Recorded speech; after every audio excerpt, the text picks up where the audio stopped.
Assalamualaikum warahmatullahi wabarakatuh. Bismillahirrahmanirrahim. Alhamdulillah, berjumpa lagi kali ini. Kita akan membicarakan apakah makna takwa. Takwa bermakna taat dan patuh kepada Allah Subhanahu Wa Taala dengan melaksanakan perintah Allah Subhanahu Wa Taala serta menjauhi segala larangannya. Berkata Sayyidina Ali radhiyallahu anhu, takwa ialah beramal dengan apa yang diturunkan oleh Allah Subhanahu Wa Taala, takut kepadanya, reda dengan apa yang sedikit dan bersedia untuk akhirat.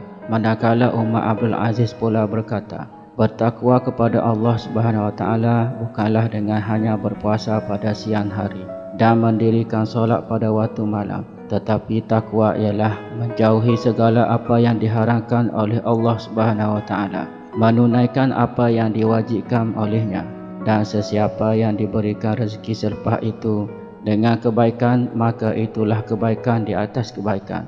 Oleh itu, maksud umum takwa adalah dengan mengerjakan apa yang disuruh oleh Allah Subhanahu Wa Taala dan menjauhi serta meninggalkan apa yang ditegah dan dilarang dengan penuh taat dan patuh yang tidak berbelah bahagi. Takutkan Allah Subhanahu Wa Taala di mana kamu semua berada, sama ada di tempat orang ramai atau bersendirian, malam atau siang hari. Dikatakan takwa adalah puncak amal ibadat seseorang hamba kepada Allah Subhanahu Wa Taala, yang mana diciptakan manusia itu hanya untuk beribadah kepada Allah Subhanahu Wa Taala, sebagaimana firman Allah Subhanahu Wa Taala di dalam surah Az-Zariyat ayat 56, iaitu yang bermaksud, dan ingatlah aku tidak menciptakan jin dan manusia melainkan untuk mereka menyembah dan beribadat kepadaku. Ini kerana tujuan beribadat kepada Allah Subhanahu Wa Taala ialah untuk mencapai takwa dan keredaan Allah Subhanahu Wa Taala.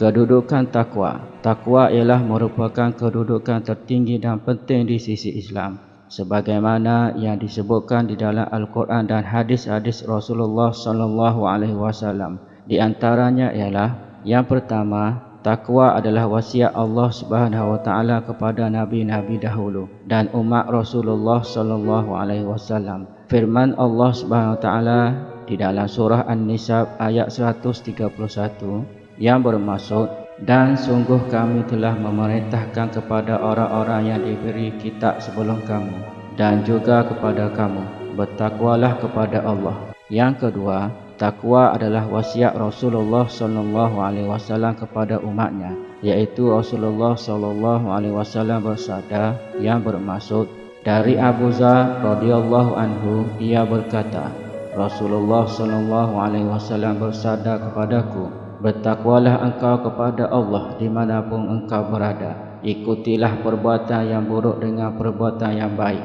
nescaya perbuatan yang baik itu akan menghapuskan perbuatan yang buruk, dan bergaulah dengan manusia dengan budi pekerti yang baik. Yang ketiga, takwa adalah ukuran kemuliaan seseorang mukmin, kerana kemuliaan seseorang bukanlah pada keturunan, kecantikan atau kekayaan dan sebagainya, akan tetapi kemuliaan seseorang di sisi Allah Subhanahu Wa Taala adalah orang yang bertakwa.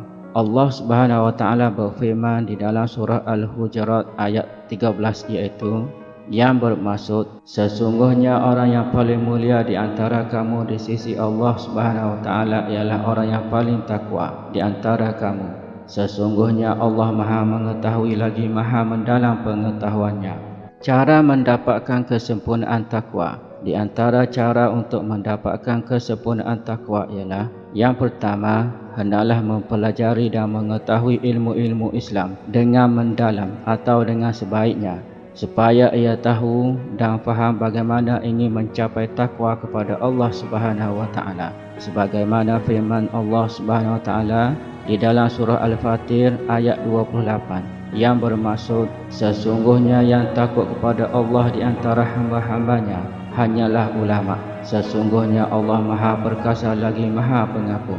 Yang kedua, hendaklah menjauhi semua perkara-perkara syubhat dan semua perkara-perkara yang diharamkan oleh Allah Subhanahu Wa Taala, sebagaimana Rasulullah sallallahu alaihi wasallam bersabda, iaitu yang bermaksud, tidak mencapai seseorang hamba itu darjat orang yang bertakwa sehingga dia meninggalkan perkara yang tidak berfaedah, iaitu sia-sia, kerana ia takut membawa kepada keburukan. Kemanisan takwa. Di antara kemanisan takwa yang diperolehi oleh seseorang Muslim ialah, yang pertama, Allah Subhanahu wa Ta'ala sentiasa bersama dengan orang yang bertakwa. Yang kedua, dapat membezakan di antara yang benar dan yang batil. Yang ketiga, Allah Subhanahu wa Ta'ala melapangkan dan memberikan rezekinya tidak putus-putus. Yang keempat, dimudahkan segala urusannya seharian. Dan yang kelima, segala amalan baik orang yang bertakwa diterima oleh Allah Subhanahu wa Ta'ala. Sekian, wallahu alam. Semoga memberi manfaat kepada kita semua.